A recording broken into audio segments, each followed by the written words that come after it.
Well, good morning, everyone. It's Camper Keith this morning. Yeah.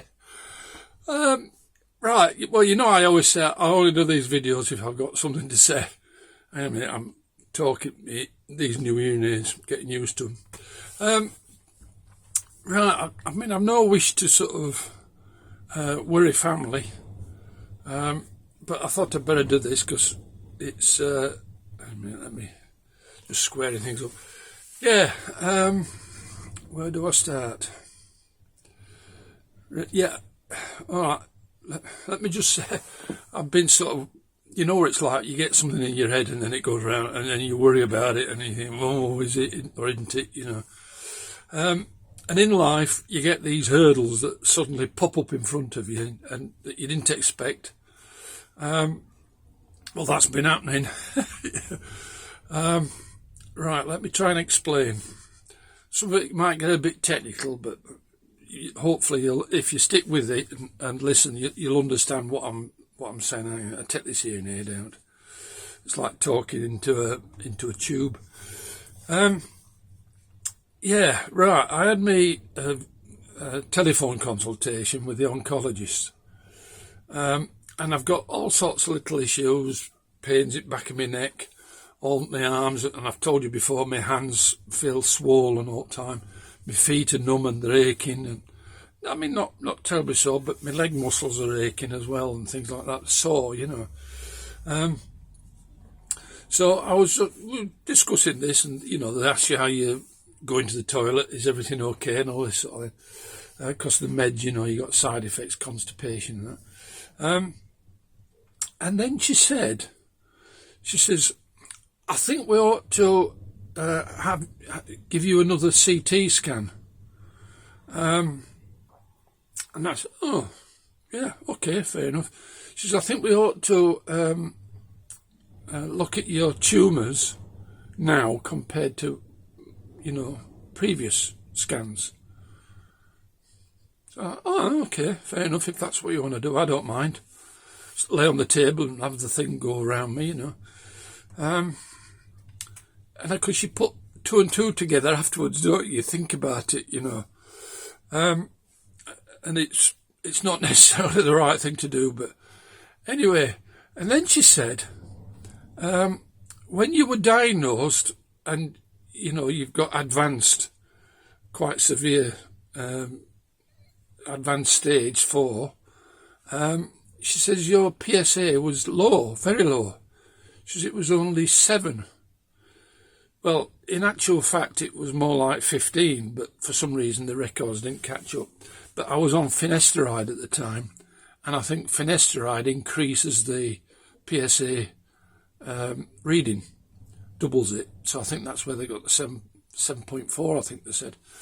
Anyway, so again, I didn't think out about it. Yeah, okay, fair enough, crack on.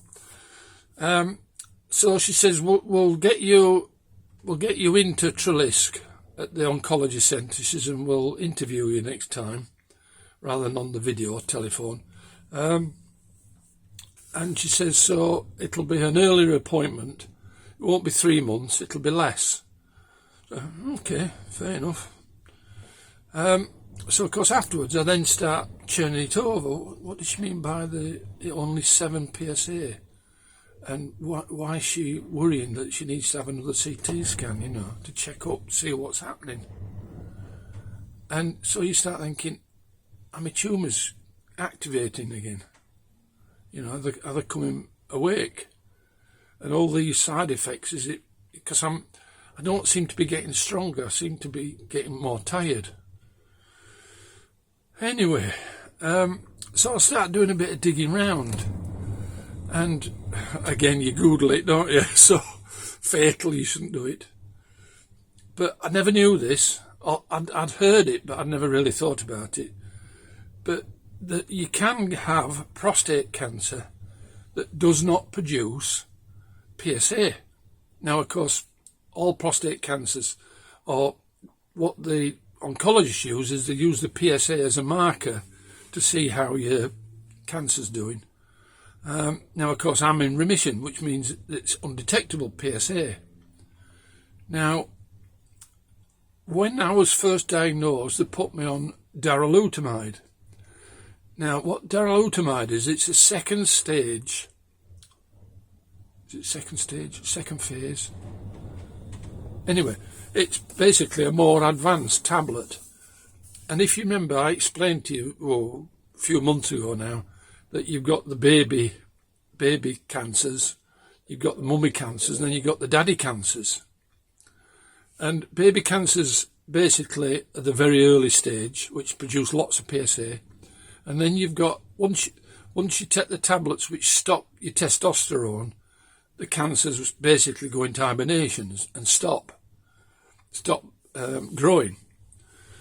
So what happens then is that some of the baby cancer cells will mutate and go into the mummy, what I call the mummy cells.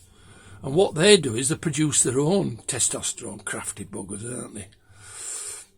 Anyway, the mummy cells have produce their own testosterone and will normally emit PSA, which you can pick up on. Now, the second stage, darolutamide, which I'm taking, basically is designed to attack mummy cancer cells to stop that testosterone being produced. Because the mummy cells will produce testosterone that the baby cells will then activate and start living off. And then the daddy cells, as I explained before, is basically the mummy cells mutate again. And what the daddy cells do is that they prostate cancer, no testosterone needed, they survive without testosterone, and they basically they grow without testosterone, and they don't produce PSA.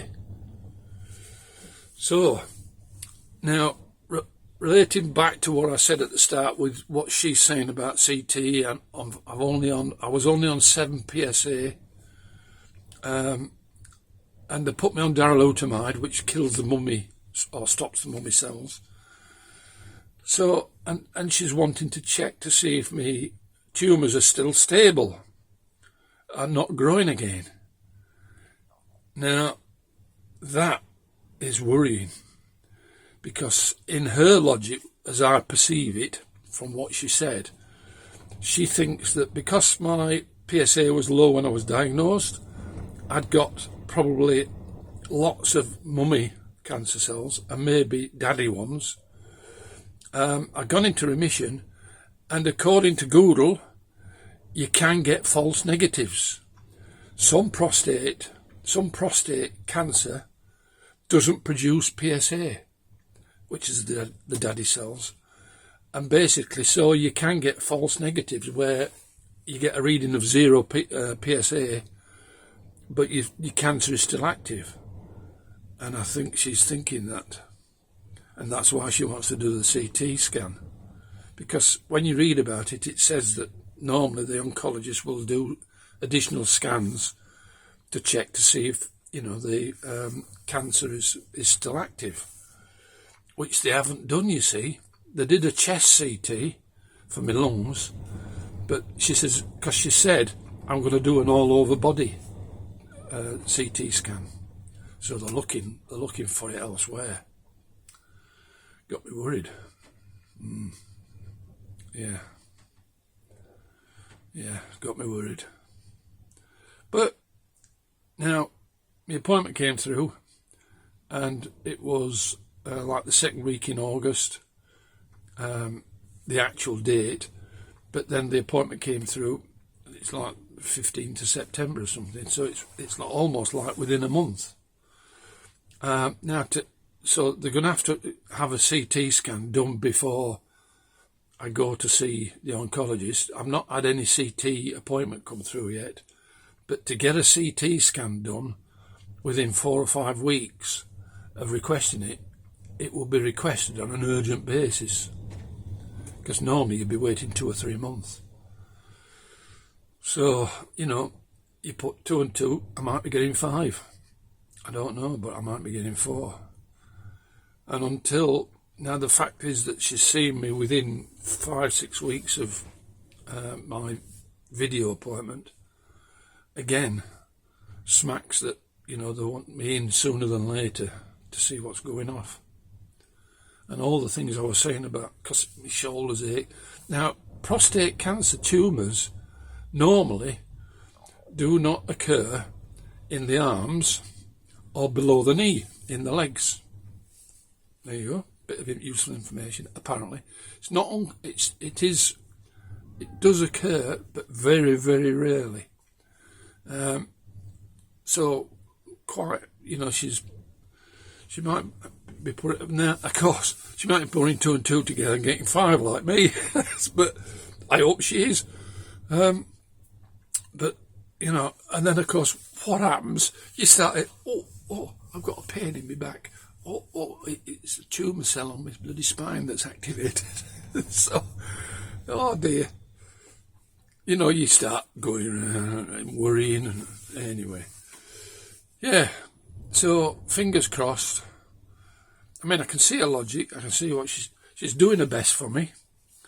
And, you know, they're taking real good care.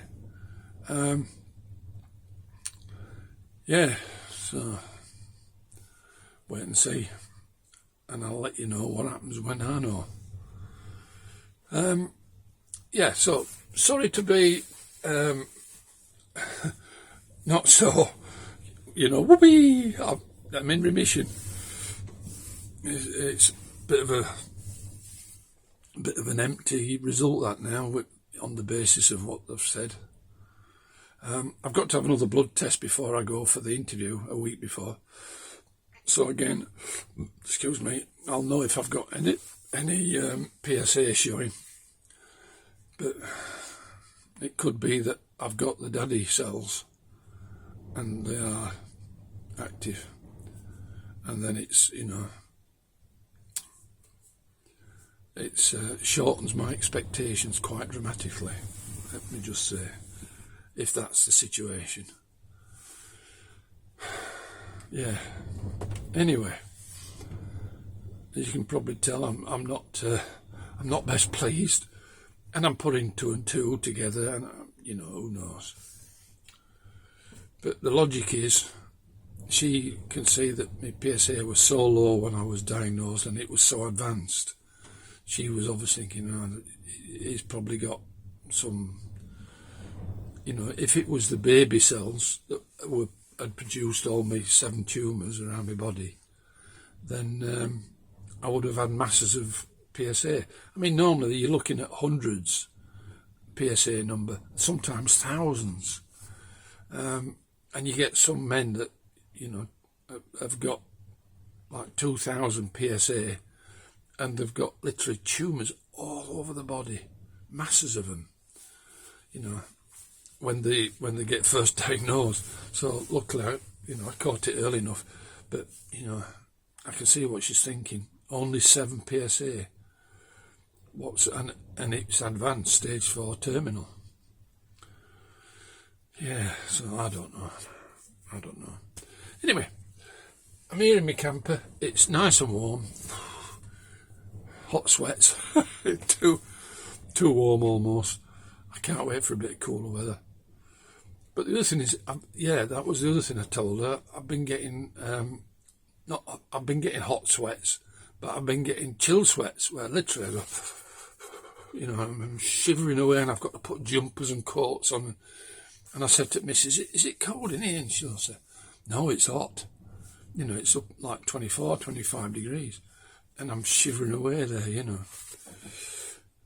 And I told her that, you know, I've been getting chill sweats or whatever you want to call it. Anyway,